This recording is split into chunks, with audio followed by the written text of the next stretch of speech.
Math is spiritual.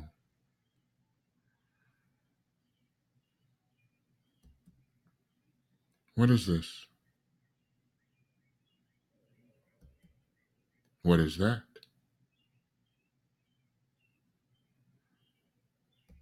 What are these? We see two separate symbols on the screen. We identify those symbols with given quantities, and these quantities have particular qualities. You do that reflexively. Now, part of you is going to say, well, they taught me what this is. When you really think about it, nobody taught you how to add.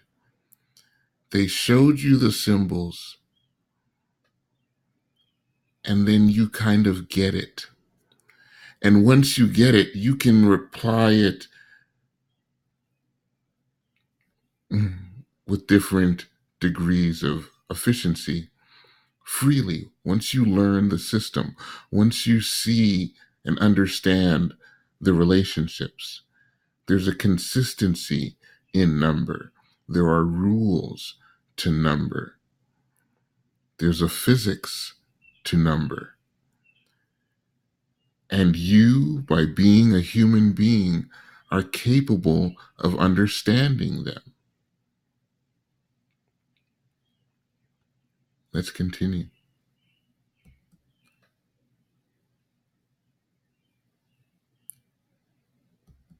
Now, what's changed?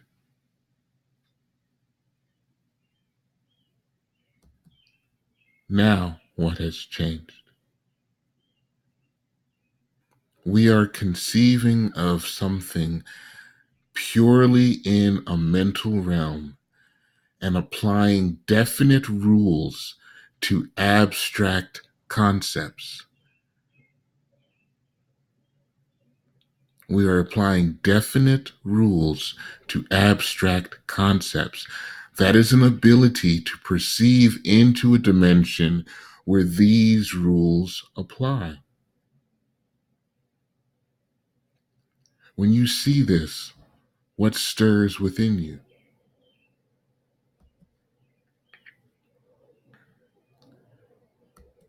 What's changed? What are we asking differently? We are applying some other force separate from the force we applied to the same entities before. And within you stirs what?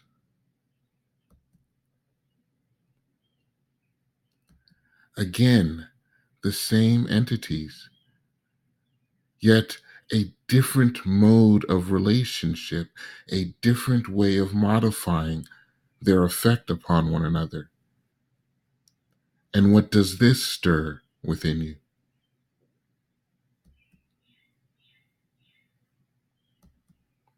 And this.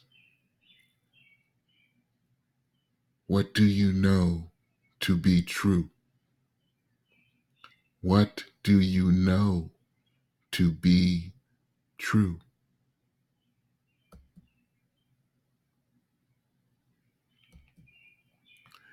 Your ability to conceive of and manipulate number is a direct reflection of spiritual awareness. Your ability to conceive of and manipulate number is a direct reflection of spiritual awareness. Numbers are spiritual entities that you perceive with spiritual sight. Our divinity has never been hidden from us.